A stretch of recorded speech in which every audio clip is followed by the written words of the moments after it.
Alhamdulillah, alhamdulillahirabbil alamin. Wassalatu wassalamu ala Rasulillahil Mustafa wa ala alihi wa sahbihi wa man wafa'a ba'd. Asyhadu an la ilaha illallah wahdahu la syarika lah. Wa asyhadu anna Muhammadan abduhu wa rasuluhu la nabiyya ba'dahu. Rabbi shrah li sadri wa yassir li amri wahlul 'uqdatam min lisani yafqahu qawli. Allahumma arinal haqqa haqqan warzuqna ittiba'ah wa arinal batila batilan warzuqna ijtinabah. Allahumma inna nas'aluka 'ilman nafi'an wa rizqan thayyiban wa 'amalan mutaqabbalan. Kami hormati para alim ulama, para asatidz dan asatidzah. Kami hormati segenap pimpinan ranting Muhammadiyah Randu Gunting 1 2. Tidak lupa pimpinan cabang Muhammadiyah Tegal Selatan. Hadirin dirahmati Allah, alhamdulillahirabbil alamin.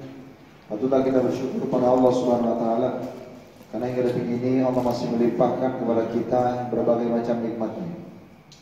Baik nikmat iman, Islam, ihsan, nikmat umur, nikmat kesempatan, dan berbagai macam nikmat ibadah lainnya. Dan patutlah kita bersyukur kepada Allah Subhanahu wa taala karena di antara sekian banyak hamba Allah yang tersebar di muka bumi ini, ternyata lagi-lagi Allah masih memilih itu semua. Untuk dilembutkan hatinya dan diringankan langkahnya hadir di tempat yang insyaallah dirahmati Allah. Kita bermohon kepada Allah Subhanahu wa taala, mudah-mudahan hadirnya kita di sini bisa menambah pundi-pundi amal ibadah kita di akhirat kelak, dan mudah-mudahan bisa mengurangi dosa-dosa kita di akhirat kelak. Allahumma amin. Salawat dan salam kalau kita aturkan kepada baginda besar Nabi besar Muhammad sallallahu alaihi wasallam, akhirul anbiya wa imamul mursalin, yang Allah utus beliau ke tengah-tengah kita sekalian hanya untuk memberikan kita jalan yang lurus, yaitu kembali kepada Allah Subhanahu wa taala. Masyaallah muslimin rahimakumullah. Alhamdulillah Allah masih mengizinkan kita bertemu dalam keadaan sehat ya Pak ya. Alhamdulillah. Walaupun di luar hujan deras tadi di sana, masya Allah. Saya nggak berani buru-buru juga. Dan yang membuat akhirnya pengajian yang tadi itu agak mundur pada sana. Karena jamaahnya pun ya karena hujan mesti telat. Jadwalnya jam 8 saya sudah mulai ngomong. Ini agak mundur setengah jam di sana. Ya, karena memang hujan deras belum deras. Cuma tadi saya sampaikan di sana, saya pamit pulang dulu, nggak bisa lama-lama karena saya harus ngisi di Randu Gunting. Ya, cuma memang nanti jadi PR ini yang saya pertanyakan, kalau di sini tuh jadwal saya pakainya pekan 1, 2, 3 atau pekan Jawa? Pekan 2. Pakainya itu ya, yeah. Makanya mesti kadang benturan terus ya dengan apa namanya coba nanti ini kedua. Jalan, masalah muslimin rahimakumullah. Allah Subhanahu wa taala selalu mengingatkan kita untuk bermuhasabah diri, Pak. Selalu mesti Allah itu nyuruh kita begitu. Mana dalilnya Pak Ustaz kita harus bermuhasabah diri Pak Ustaz? Itu Allah sampaikan di Quran surat ke-17 ayatnya ayat 14 Pak.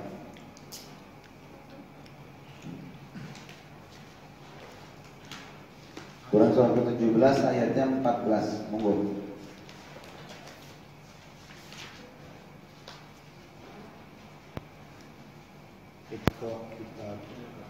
Iqra kitabak kafa bi nafsika al-yawma 'alaika hasiba. Apa perintah dari Allah Subhanahu wa taala? Monggo yang belum dapat dibuka. Enggak apa-apa saya tungguin. 14. Quran surat 17 ayat 14. Surat apa? Isra. Al-Isra. 17. Al-Isra. Jawab jawabannya. Iqra kitabak kafa bi nafsika al-yawma 'alaika hasiba. Allah tegas memerintahkan kita untuk iqra, baca Pak, baca. Apa dibaca? Yang dibaca adalah diri kita sendiri. Kita sering mendengarkan kalimat muhasabah ya Pak ya? Sering kali kita melakukan muhasabah. Itu perintahnya di ayat ini. Kafa binafsikal yauma 'alaika hasiba. Cukuplah diri kalian itu untuk menghisap diri panjenengan masing-masing. Cukuplah kita ini untuk mengingat diri kita, mengecek diri kita bermuhasabah diri. Kafa binafsikal yauma 'alaika hasiba.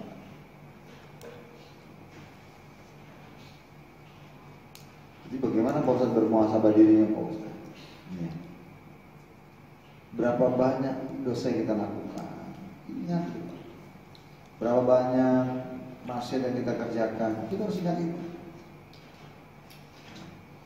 Dan Allah tegas kalimatnya ikra kita baca diri kamu. Kenapa Allah perintahkan baca diri kamu? Karena memang kita ini senangnya, mudahnya tuh maca wong liya. Harus benar Pak. Kita tuh paling pinter kalau ngomongin orang. Tuku ponggolan gue esi sama-sama ngomongin wong. Dan tidak sedikit baru pulang pengajian, baru pulang Pak. Ustadznya dalam pengajian mengingatkan, ikra kitabak baca diri antum, baru itu. Baru selesai pada pulang ya kan. Wis di jalan Karasani. Ya.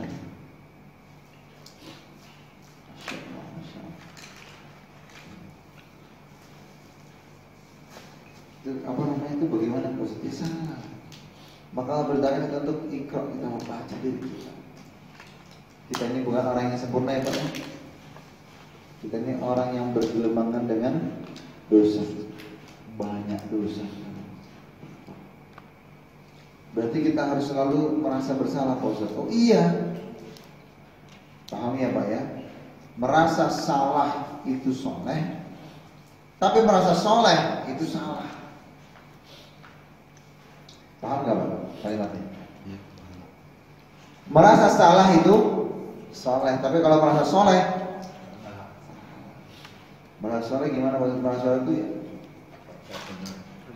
Merasa paling benar. Ya ngomongin wong iya orang bilang nyong sing apik, nyong sing makanya ada pepatah mengatakan gajah di pelupuk mata tidak terlihat, semut ya kuman atau semut ya kuman sebelah lautan itu nggak nampak ya. Masya Allah. Itu kan gambaran bagi orang yang suka ngomongin wong iya, sering dengan orang ngomong, sering ngomongin orang itu hati-hati. Makanya kalau tugas ikra kita apa? Kafa binafsikal yauma 'alaika hasiba, udah cukup. Panjenengan apa namanya? Mobil uang ya Pak ya. Saya tanya paling bandel panjenengan gua apa sih ngumpulin duit itu? Gua mangan Pak Ustaz ya kan? Sebanyak apa sih makanannya?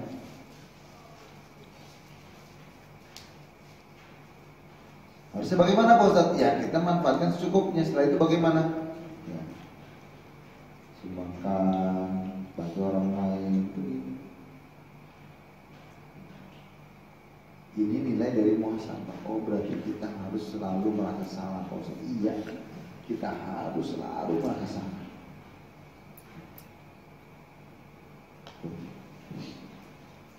Kenapa kita harus merasa bersalah Pak Ustaz? Karena satu-satunya makhluk yang tidak pernah merasa bersalah siapa? Iblis. Makhluk yang tidak pernah merasa bersalah itu iblis.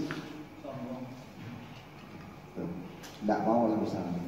Agar kayak itu Pak Ustaz. Coba buka Quran surat 7 Pak ya. Surat 17 Quran surat 7 ayatnya ayat 12.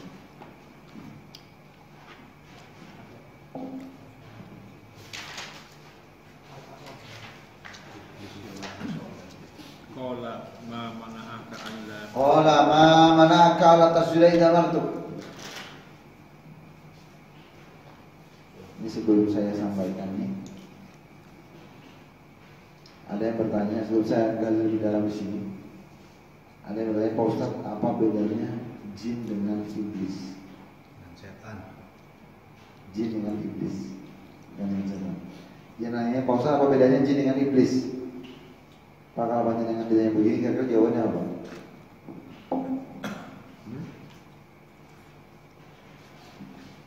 Ya cukup malam ini, maka saya nggak berkoordinasi.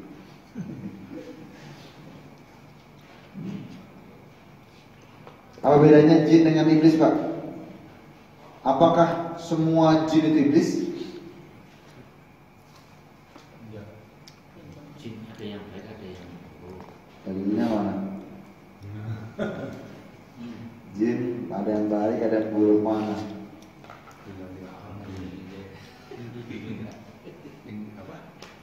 Yang menciptakan manusia dan jin untuk beribadah. Malaikat apa manusia jin? Ya, tapi kan masalahnya ini ada yang apa namanya yang kalimat iblis ya Pak ya. Iblis zaman Nabi Adam. Jin zaman sekarang gitu. Orang dia diakhirkan sampai kiamat, mau Nabi Adam sama aja dia. Seperti mana maksudnya? Apakah jin dengan iblis itu sama? Bagaimana Pak Ustaz? Biar kita tahu Pak Ustaz ini yang benar bagaimana Pak Ustaz. Buka Quran surat ke-18 ayatnya 50. Saya terangkan tentang jin dulu deh.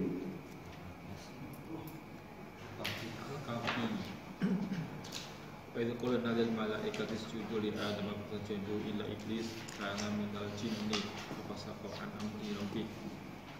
Ya. Apa kalimatnya di situ? Saya potong dia. Wa idh qulna lil malaikati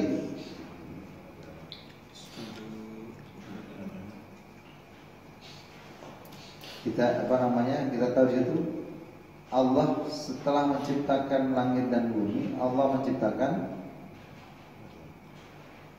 dua makhluk yang pertama. Siapa? Malaikat dan jin. Setelah malaikat dan jin itu sudah ada, ya, baru Allah bilang saya akan menciptakan satu makhluk baru. Menciptakan satu makhluk.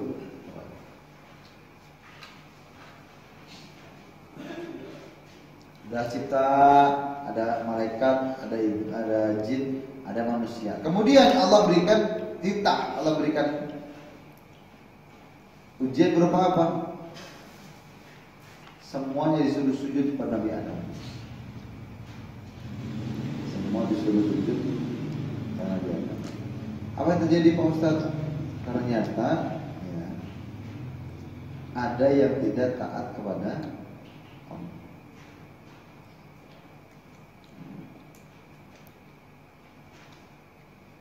Nah, terus bagaimana Pak Ustaz ini? Ya, ada yang sujud, ada yang tidak Pak Ustaz. Ini kalimatnya. Wa idh qulna lil malaikati isjudu li Adam fasajadu illa iblis. Lihat, kan ada tiga yang diciptakan ya Pak ya, malaikat, jin, kemudian manusia. Disuruh sujud pada Nabi Adam, berarti kan seluruh malaikat dan jin Pak. Fasajadu illa iblis, semuanya sujud kecuali iblis. Siapa ini iblis? Lihat lanjutan ayatnya. Iblis ternyata kana minal jinni fa fasaqa an amri rabbi. Ternyata iblis adalah dari golongan jin yang menyimpang. Golongan jin yang menyimpang.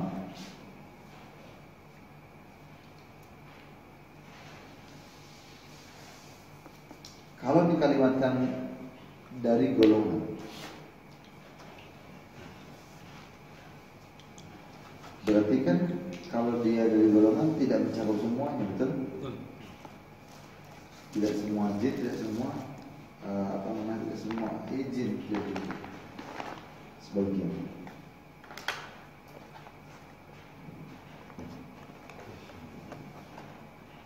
Nah, berarti bagaimana Pak Ustaz? Berarti dari sini kita paham ternyata jin tidak semuanya jadi iblis. Iblis apa? Iblis itu nama Pak dari jin yang menyimpang. Disebut oleh Allah menjadi iblis. Kan lihat kalimatnya, kana minal jinni fafasaqa an amri rabbi.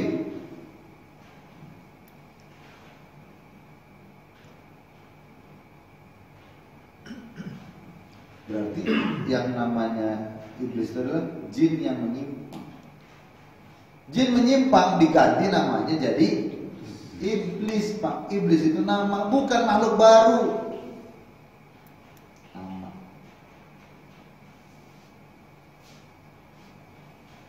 Oh, berarti maksud artinya apa namanya itu iblis? Iblis asal katanya balasa. Apa artinya maksud artinya itu? Ya. Bak lam sin ya. Iblis artinya itu sesuatu yang baik tertutup dengan keburukan. Sesuatu yang baik tertutup dengan keburukan. Sekarang saya tanya, itu jin sebelumnya taat gak sih pada Allah? Taat ya. Jin itu taat pada Allah, Pak. Tapi karena dia melakukan sebuah kesalahan, akhirnya diusir.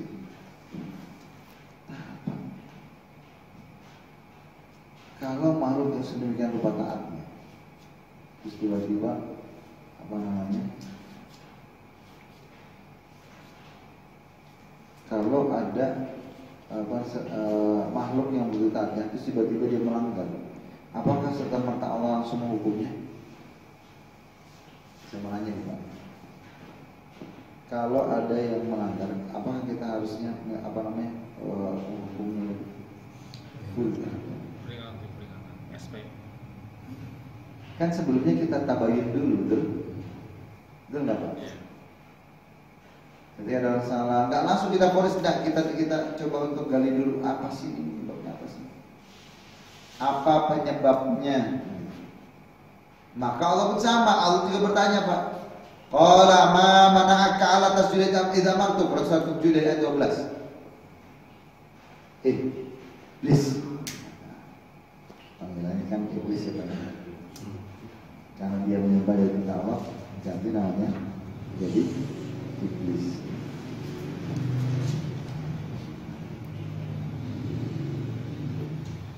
Kalau jin yang begitu taat luar biasa pada Allah saja, satu kali kesalahan langsung diganti namanya jadi iblis. Kalau kita, kira-kira diganti namanya siapa? Kalau kita melanggar, kira-kira ini kita mau dikasih nama siapa?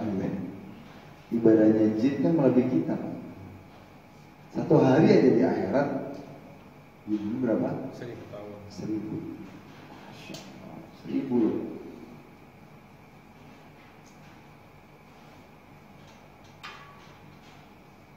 Makanya kita ini sebetulnya kalau kita paham betul dengan ada ini, kita mendapatkan paham keras supaya kita eling, Pak,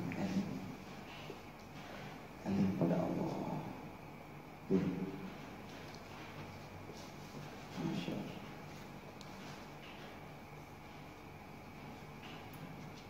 Kembali ke ini kita, berarti tadi jin sama iblis apa bedanya, Pak? Iblis bagian dari jin. Jin adalah apa? Iblis adalah bagian dari jin yang berarti ada jin yang tidak menyimpang. Kayak manusia. Kayak manusia ada yang ada yang Jin berarti kayak manusia juga, ya kan dia banyak juga, Pak. Manusia yang baik ada yang tidak. Iya, sama jin juga begitu, Pak. Ada yang baik ada yang tidak. Karena minal jin. Oh, ternyata iblis itu adalah bagian dari jin. Jin yang menyimpang. Kalau nggak menyimpang yang agama main iblis.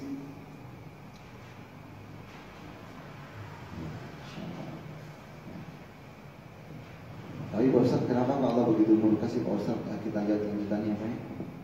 Setelah iblis itu tidak mau sujud, kemudian Allah perintah, Allah marah. Tapi sebelum marah Allah tanyakan dulu, qala ma mana'aka 'ala tasjuda idza martu. Apa sih?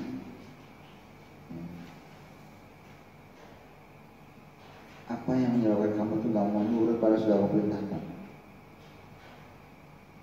Apa yang menyebabkan kamu tidak mau sujud? Itu pertanyaannya orang-orang jadul. Sama iblis pun juga bertanya begitu. Apa sih yang mendorong kamu itu nggak mau sujud pada sudah perintahkan? Apa kata iblis ketika itu? Ana khairum minhu, khalaqtani min nar wa khalaqtahu min tin. Saya lebih daripada dia. Kau ciptakan saya dari api, dia dari tanah. Nah, level Rasul. Udah salah, sombong Pak. Apa cukup di situ? Tidak. Plus nyalakan Allah. Lihat extranya. Qala anzirni ila yaumi yub'atsun. Kan tadi pertama kali kamu sujud ya Pak ya? Kedua disuruh untuk baru sebelum. Halo. Yang pertama tadi yang kedua apa? Sombong. Ayo Pak, sombong. Ditanya malah sombong aja. Itu Allah sudah marah Pak. Kan ayat setelahnya Allah itu murka itu. Qala fahbib minha fama yakun laka an tatakabbar fiha. Fakhruj innaka minas saghirin. Turun kamu turun. Enggak pantas kamu itu sombong di dalamnya, enggak pantas. Keluar kamu. Diusir Pak. Ketika diusir, ini kalau kita sebagai guru Pak, kita sebagai guru nih. Panjenengan ada murid yang bersalah. Kemudian setelah bersalah panjenengan hukum. Pengennya kita ini murid dari apa sih? Taubat, merasa bersalah kan? Sama, Allah juga begitu. Ketika Allah bertanya kepada iblis, harapannya iblis merasa bersalah Pak. Tapi ternyata apa yang muncul dari mulutnya?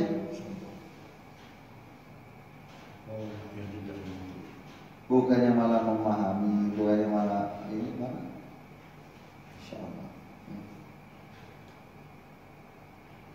Bukannya merasa bersalah, malah nantang Pak. Mana dalilnya Pak Ustaz? Masih dalil lanjutan ayat tadi. Masih lanjutan surat itu dan ayat tersebut. Ya. Bagaimana murka Allah? Ketika tahu apa namanya, kalau nggak mau sujud kan tadi ya murkanya dia usir. Bagaimana murka Allah ketika dia nantang? Ketika qala anzirni ila yaumi yub'atsun Allah. Apa namanya? Setan bertanya, oke, kalau memang kau menghukum saya, maka akhirkan saya ini sampai hari kiamat. Qala anzirni ila yaumi yub'atsun. Udah salah, sombong, nantang Pak. Oke, kalau kamu tuh apa namanya ngusir saya, kalau gitu akhirkan saya sampai kiamat. Kan nantang ya Pak ya. Ini kasarannya begitu. Apa kata Allah? Qala innaka minal munzirin. Oke, kamu tuh termasuk orang-orang yang aku.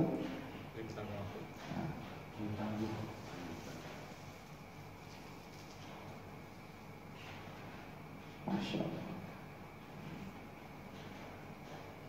Kadang-kadang kita ini nggak sadar mirip-mirip setan, mirip-mirip iblis, nggak sadar. Kita, Masya Allah, seringnya kita nggak sadar.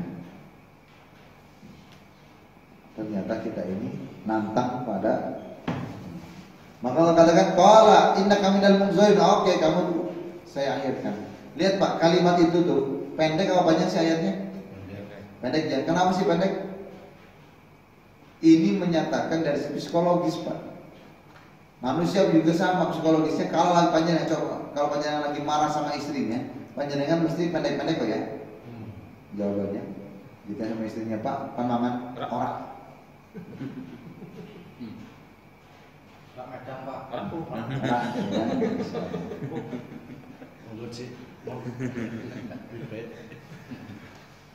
Ikan pendek ya. Coba kalau lagi bombong, lagi enak kan tanya, Pak, panarin di dirat ya, pananan di situ, kau balik maning, ya kan? Panjang ya. Tapi kalau orang sembal ditanyain pan di mana? Sonam gitu. Orang osok. Itu menandakan panjenengan lagi emosi, betul Pak? Sama ayat ini pun juga menggambarkan Allah marah. Allah masih udah marah itu Pak. Udah murka. Udah salah, sombong, nantang. Apa cukup yang nantang? Tidak. Dia setelahnya itu. Ternyata tidak nantang, malah nyalakan Allah Pak. Takut. Udah salah, sombong, nantang, nyalakan. Mana nyalakan Pak Ustaz? Ayat setelahnya lihat tuh. Ayat setelahnya. Qala fa bima aghwaytani la aqudanna lahum siratal mustaqim.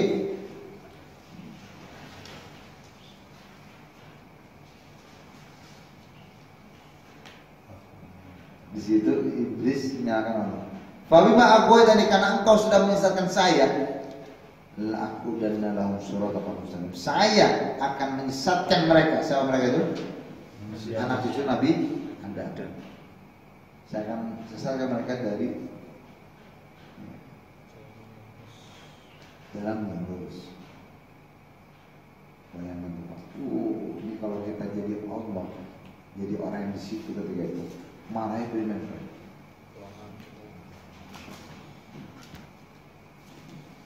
Makanya jangan sampai kita mengikuti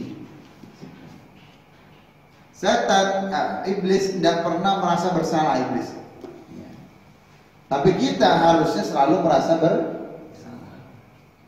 Harusnya begitu. Harusnya.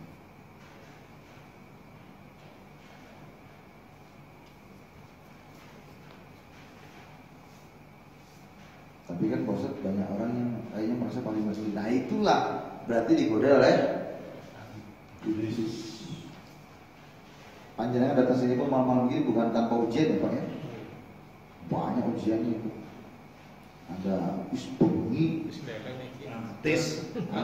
udan, Greges. greges. Insya Allah ini sebetulnya saya malam ini masih belum fit banget dari kemarin-kemarin itu, tapi Bismillah lah. Bismillah. Ya, ini mata sudah tidak sinkron ya, udah 5 watt. Tapi saya Bismillah. Harapan saya apa, mudah-mudahan ya Allah menjadi orang terpilih di sisimu ya Allah.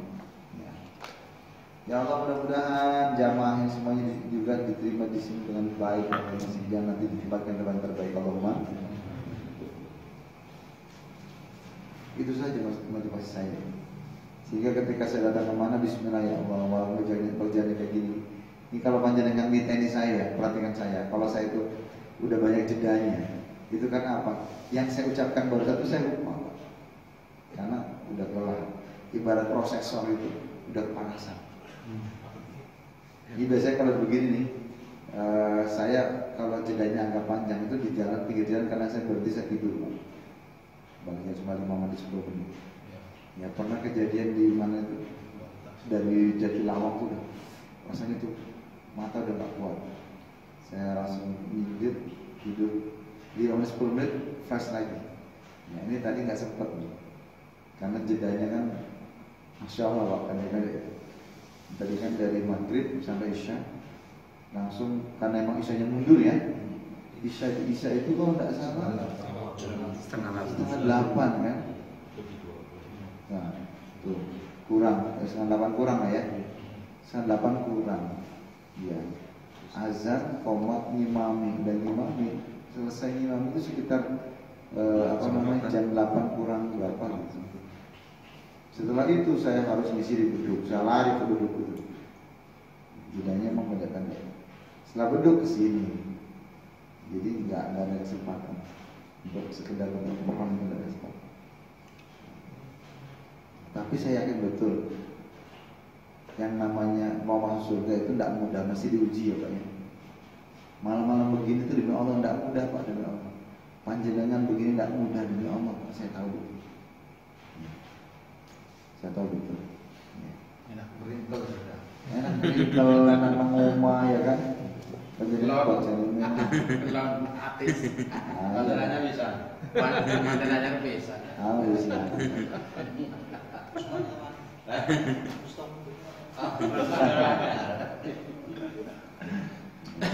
Jadi punten kalau saya kadang-kadang agak jeda gitu ya Pak ya. Memang keadaannya begitu. Ya, tapi insya Allah saya berusaha, saya tadi ngomong apa saya ingat kata gitu. Maka mungkin ini direkam pun nggak layak konsumsi publik. Kenapa? Jedanya terlalu lama. Apa sih pesan yang mau diomongin malam ini? Intinya Allah menyuruh kita untuk bermuhasabah diri. Ya, makhluk yang tidak pernah merasa bersalah itu iblis Pak. Ya. Kita Kalau kita mengaku menjadi anak cucu Nabi Adam, contoh Nabi Adam. Nabi Adam itu Pak, beliau tidak pernah nyalakan orang lain, dia mesti nyalakan diri sendiri. Adam dulu. Atur Pak Ustaz, kan kita tahu kalimatnya. Ketika Allah turunkan Nabi Adam ke muka bumi ini, beliau nggak nyalakan setan, nggak menyalakan istri, nggak. Terus Pak Ustaz, apa namanya? Dia nyalakan siapa Ustaz? Justru malah menyalakan dirinya. Rabbana zalamna anfusana wa illam taghfir lana wa tarhamna lanakunanna minal khasirin. Jangan nyalakan orang, jangan nyalakan punya, salahkan diri sendiri. Pak Ustaz, berarti kalau yang dirikan kita harus merasa bersalah. Oh iya, karena tadi saya sampaikan yang tidak merasa bersalah siapa? Berarti kalau kita menjadi orang yang tidak pernah merasa bersalah, kita mirip. Nah, itu aja. Mudah-mudahan lah ya, dengan bermasalah begini, kita jadinya lagi kita bakal mati, kita bakal menghadap Allah. Ya, kita nggak ada sempurna. Mudah-mudahan ya, dengan ini Allah ampuni dosa kita semuanya. Mudah-mudahan Allah memperkenalkan amal ibadah kita dan kita disatukan bersama Rasulullah di surga yang Allah. Ini setelah ini diskusi saja Pak, yang mau tanya-tanya jadi enak. Ya. Assalamualaikum warahmatullahi wabarakatuh. Waalaikumsalam.